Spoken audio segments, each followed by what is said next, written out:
Go. Hello, everyone. Welcome back to another episode of Cool Careers and How You Got Them. I'm your host, Zane Raza, and today I'm joined by Mrs. Ellen Haddigan. Mrs. Haddigan, how are you? Of Hi, Zane. I'm doing great. Thanks for inviting me to your podcast. course, thank you for coming. So, just to start us off, why don't you tell us what is your official title of your job? Sure. My official title is, it's a long one. I'm Senior Executive Director of Development for Hospital Initiatives within UCLA Health Science Development, which is the academic medical center part of UCLA. Wow, it's a long title. You I were told right. you wrong.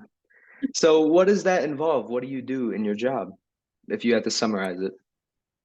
Sure. I raise money for the hospitals and for our Mm, community work. UCLA Health has a network of hospitals and clinics in Southern California that's, internationally known. We have a very large footprint in Southern California with 260 clinics, 5 hospitals. We're the largest providers of cancer treatment in Southern California as well. And UCLA is known worldwide really for these specialized rare diseases, which they refer to as quaternary and tertiary care. And that really is some of the most complex illnesses that surface. So let's say someone lives in Colorado mhm. and they're diagnosed with a particularly complicated cancer. Maybe it's complicated by the fact that they have some other underlying autoimmune disease. And it can't really be handled or treated locally. They may be transferred to UCLA, where there's that higher level of care available. So basically what I do is I'm aligned with the president and CEO of our hospitals. And I'm kind of tethered to her and what her priority needs are, whether it's around helping vulnerable patients in the community. There's tremendous need when someone experiences a serious health issue. It can really cause a lot of unintended hardship for the entire family. Mhm. And so we try to help where we can. If someone's potentially, could potentially not be able to pay their rent, we may, under certain circumstances, be able to help with those types of things. So we have philanthropy that is around helping our most vulnerable patients. We also raise funds to make sure that we're on the leading edge of innovation in healthcare.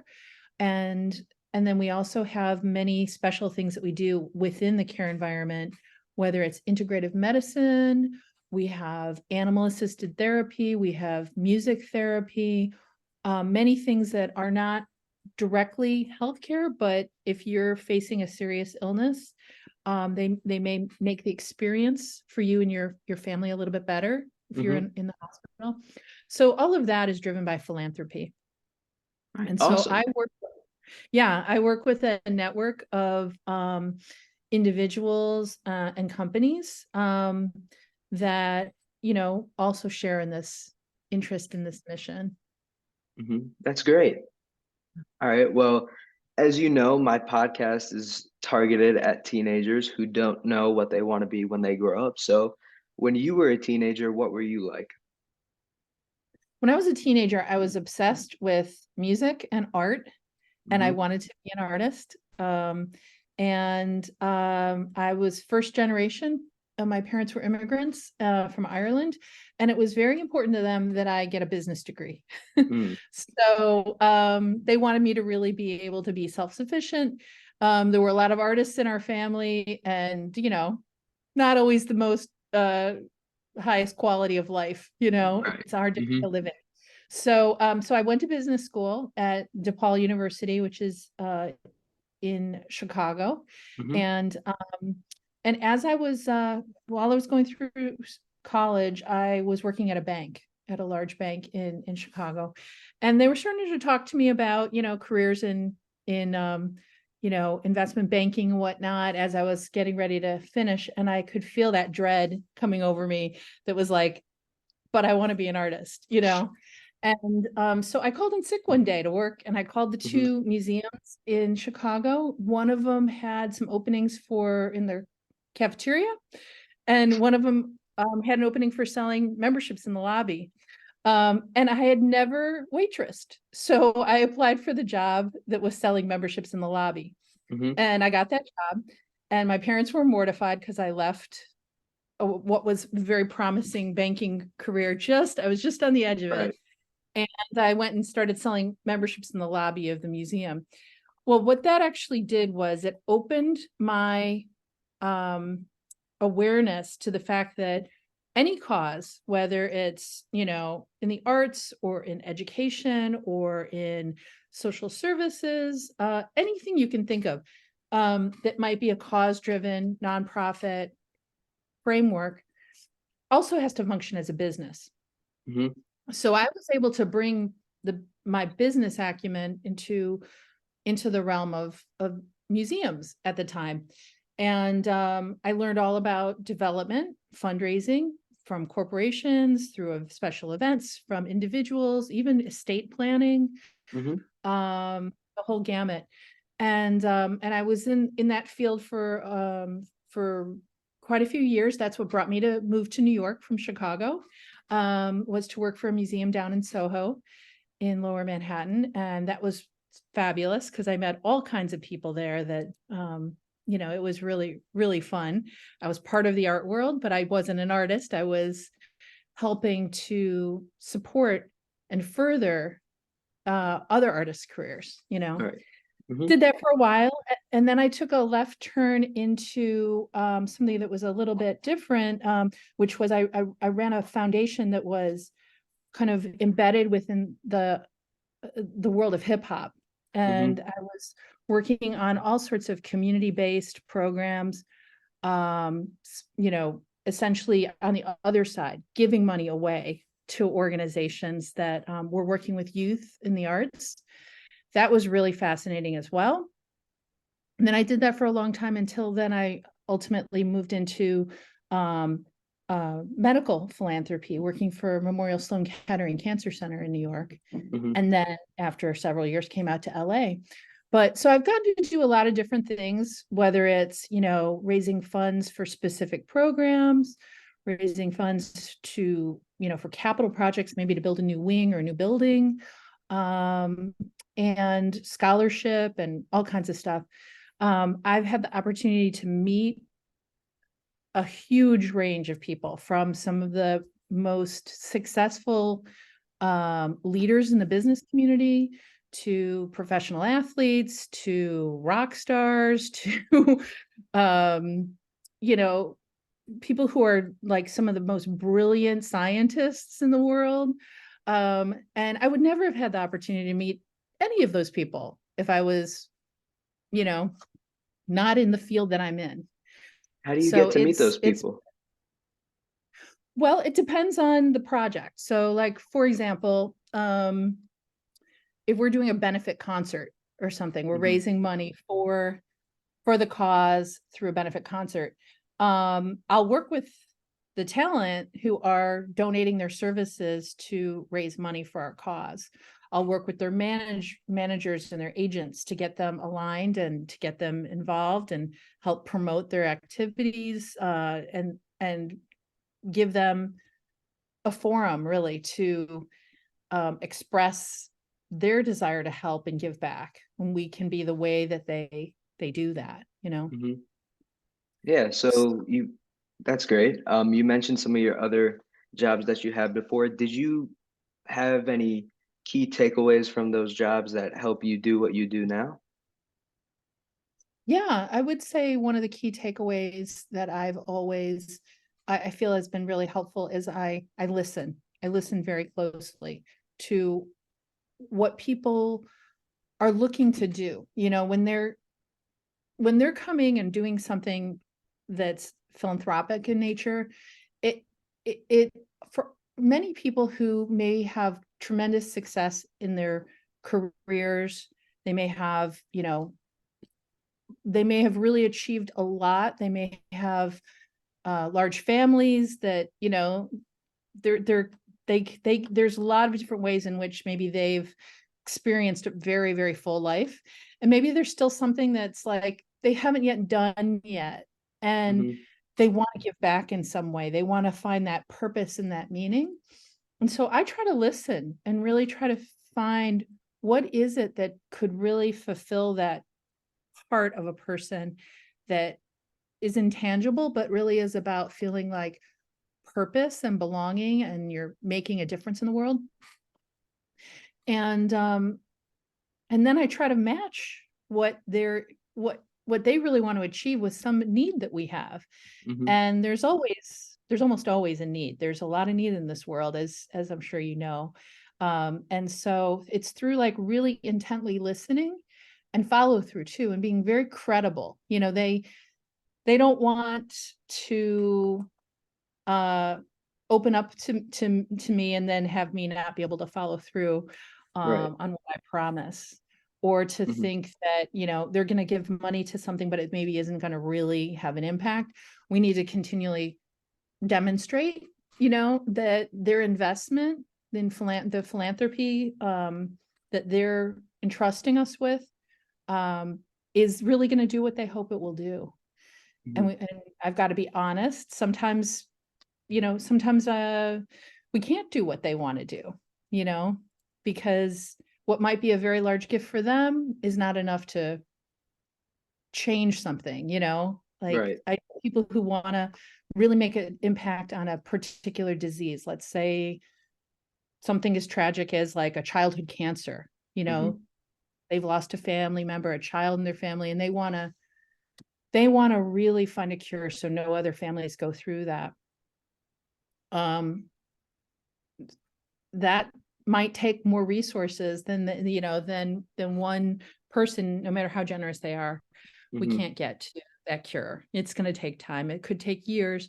They're part of a process that's going to get us there, but they might not see um, results right away. Right. So I have to be really honest as well, and hope that I come across as credible, because that might be the difference between whether they say, yes, I'll support that cause, or I'll support it with your organization, or they might, kind of go on to the next organization, that needs their Hmm. help, because everyone needs help. Right. So listen and follow through, I think, are very important. And gratitude. You've got to really express that you understand that people are under no obligation to do this. This is something that is really kind of coming from the kindness of their heart. And you need to represent that.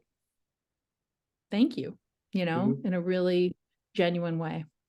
Yeah, that's great. So obviously I think you have a very cool career. Oh, thank But in you. your opinion, what's cool about what you do?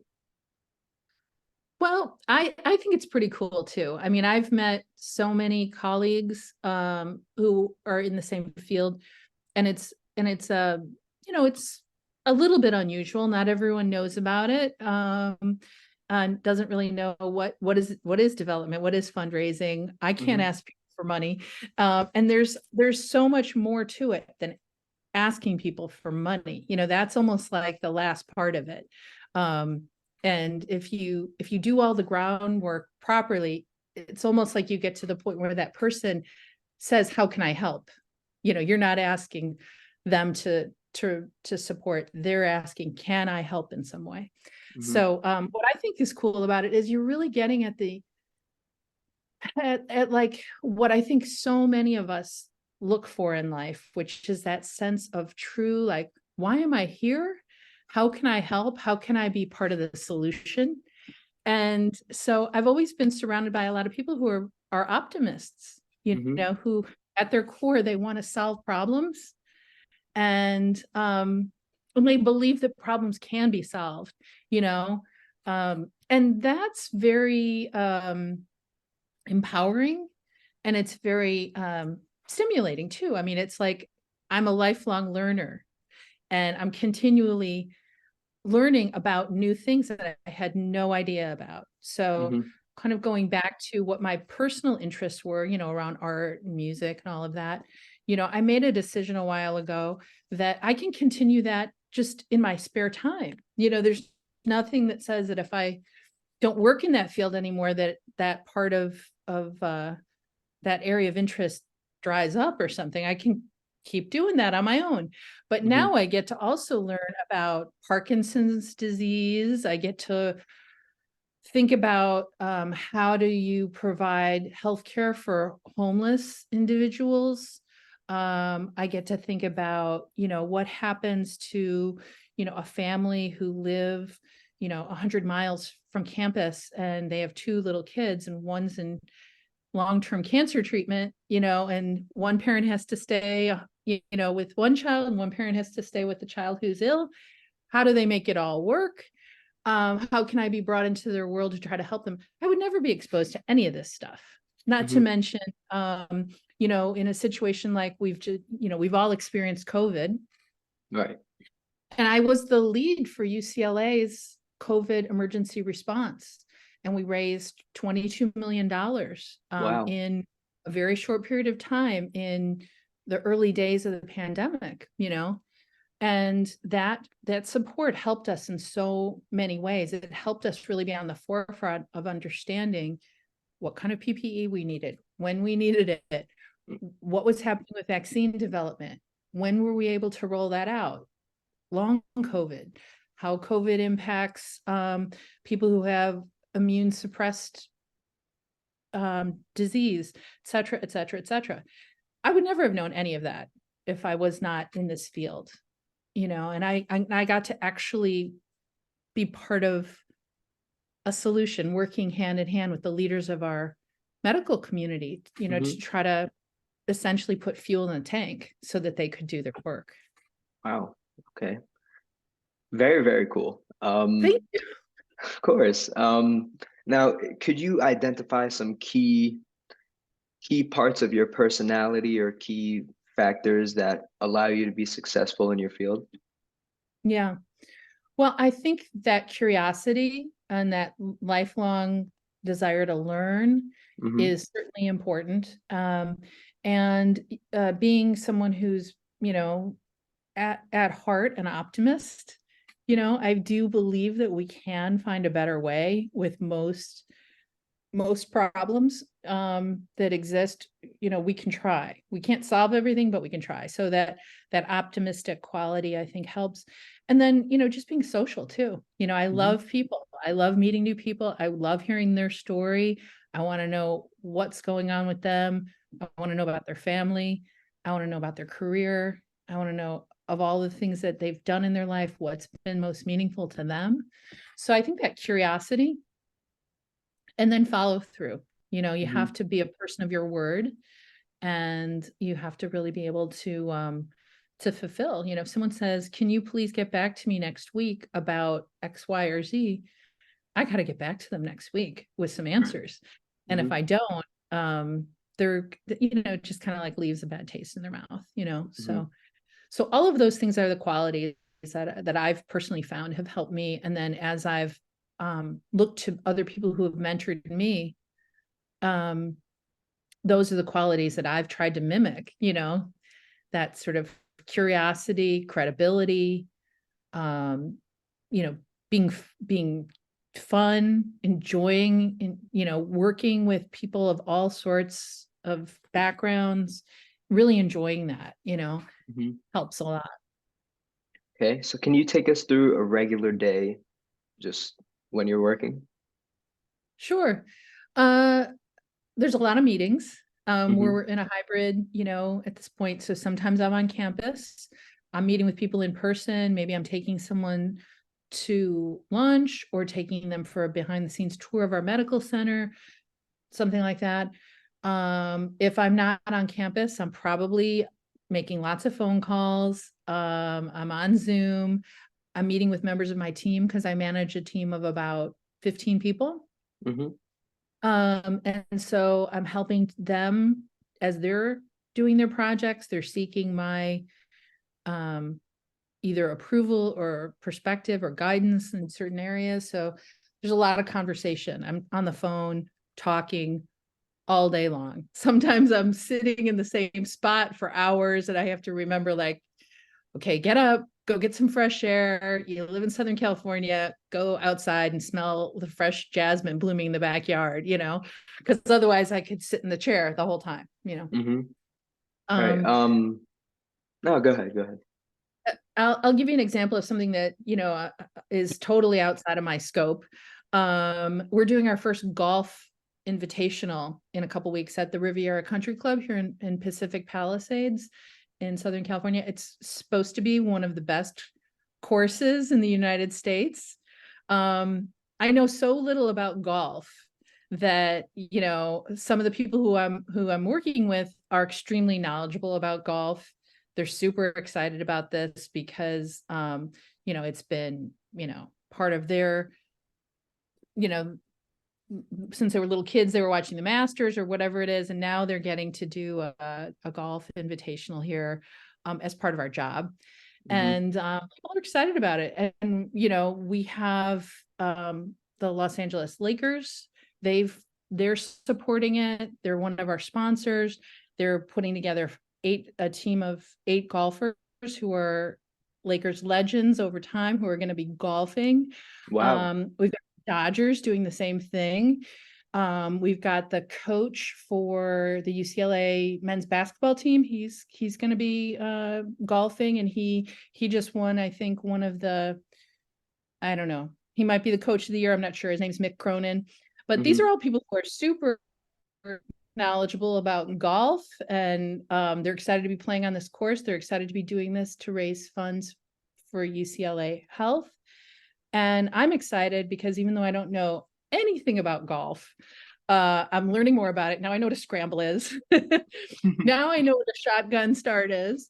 I would never have known any of that. And I'm learning another, way to raise funds for our cause. So there's been a lot of golf activity in my, in my past couple of weeks. A lot of my calls have been about golf. Very unusual for me. That's very, very awesome. Me personally, I love sports. I'm sure a lot of our listeners do too. So Lakers and Dodgers, that's awesome. But so you Yeah. mentioned you work both remotely, Zoom, on the phone, and then also sometimes you're in person. And then how many hours about do you work a week? Ooh, well, I've always been someone who probably, works a little longer hours. I probably on a regular basis, I probably put in 10 to 12 hours a day.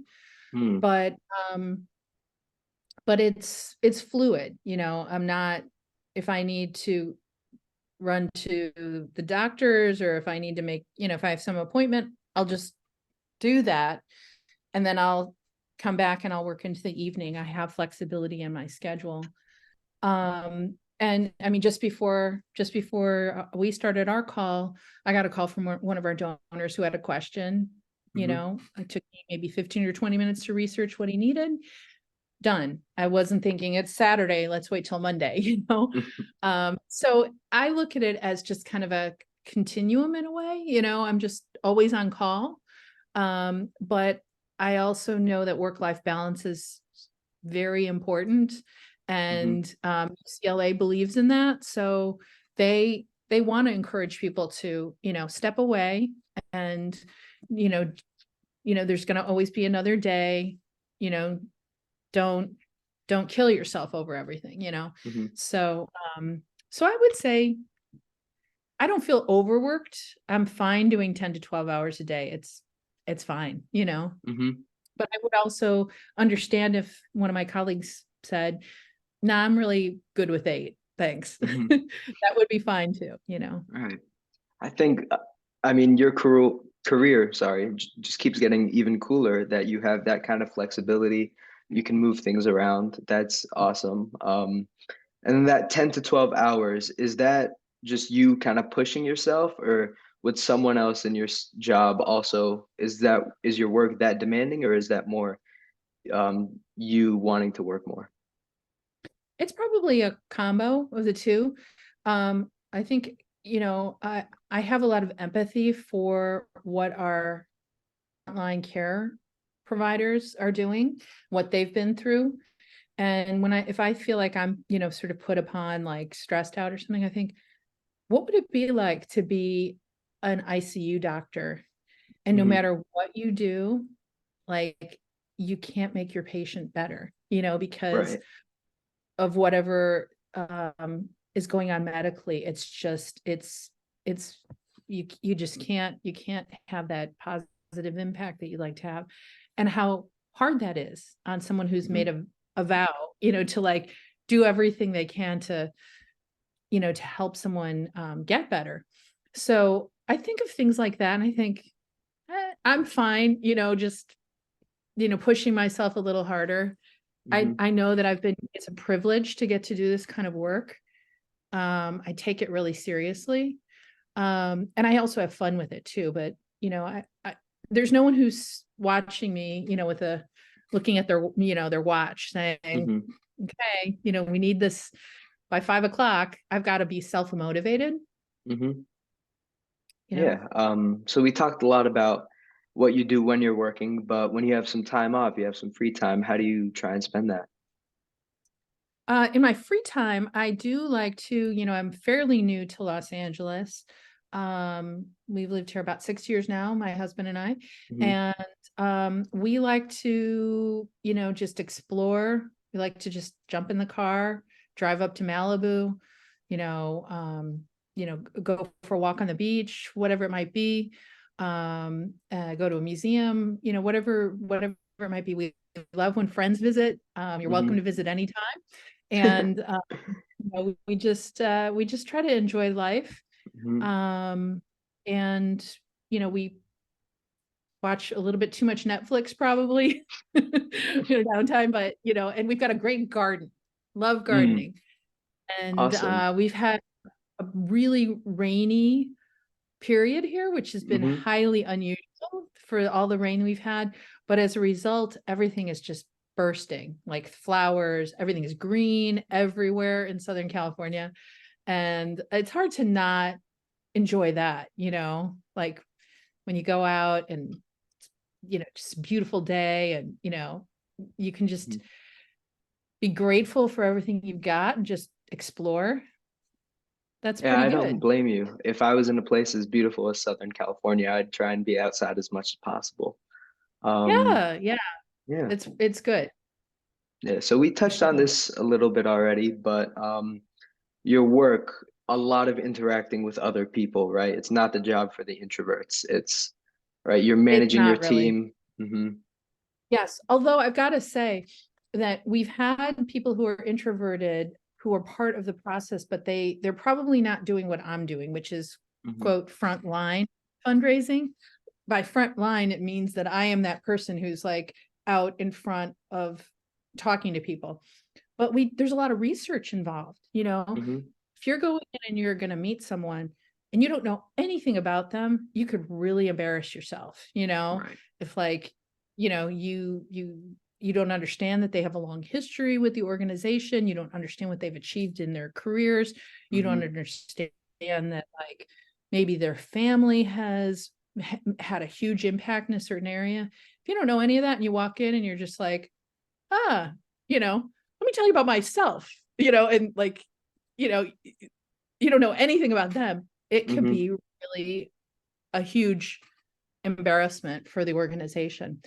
So that's a long way of saying that we have really skilled researchers who will never meet the people, but they can go back and they can tell me everything that I would possibly need to know, down to like birthdays and how many kids and where they grew up, and you know when they sold their company, who they sold it to, what they're doing now, etc.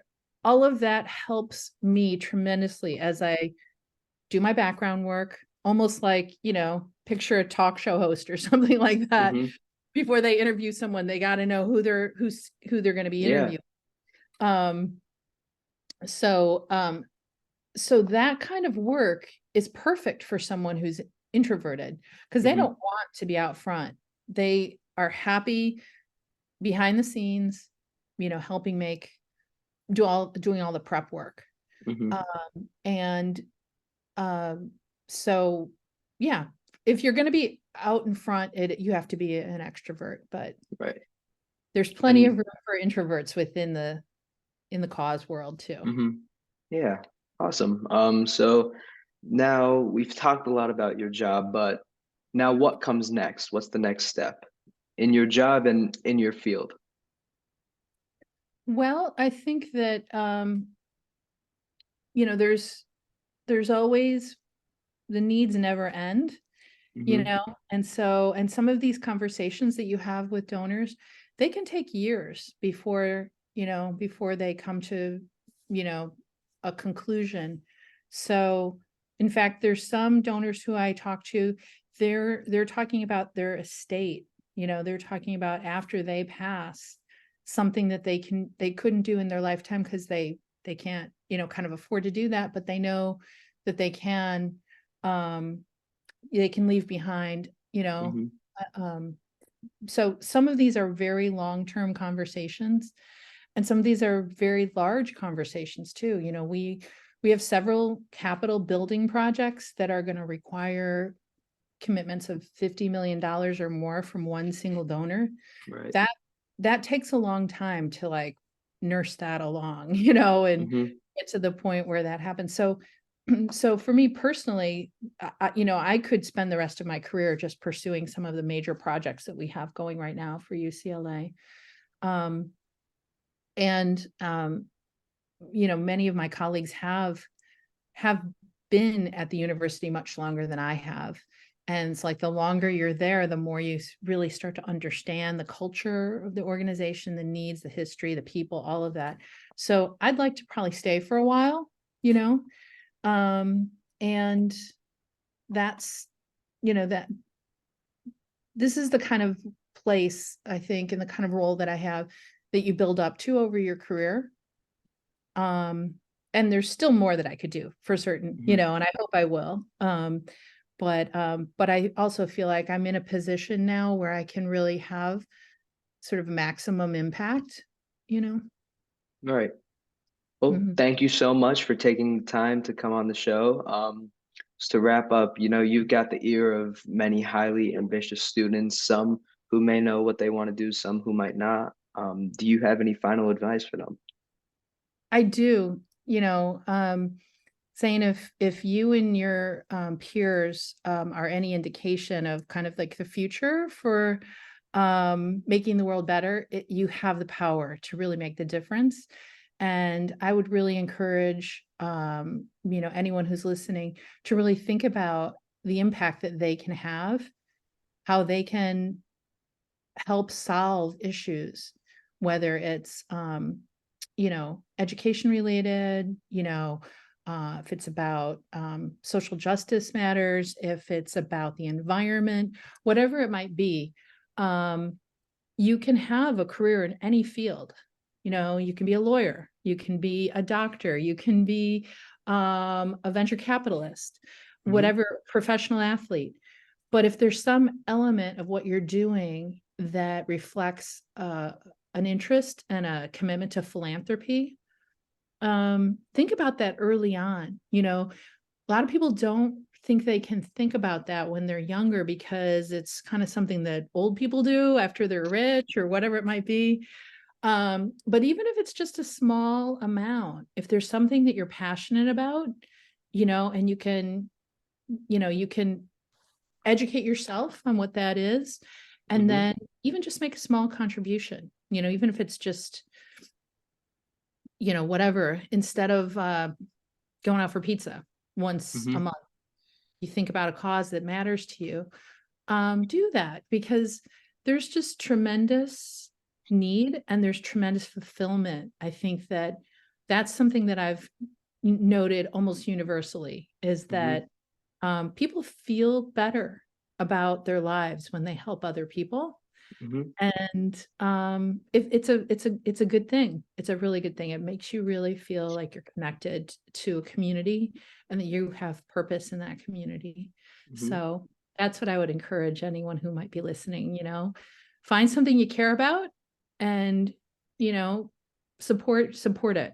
Not Hmm. because you have to, but because you want to.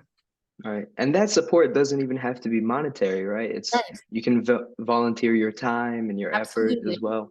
Yeah. Absolutely. In fact, that might be even more valuable, Hmm. is to give of your time for sure. Hmm. Well, Mrs. Haddigan, thank you so much. This has been incredibly valuable. And I'm sure all of our listeners are incredibly grateful to hear your wise words. Oh, well, thank you, Zane. Thank you for including me. And I hope that there was something here that resonates, with you and with your listeners. And Hmm. I just passing the baton to you guys. You guys are going to solve the world's problems. So thank you. Thank you Of for doing that. course. Thank you so much.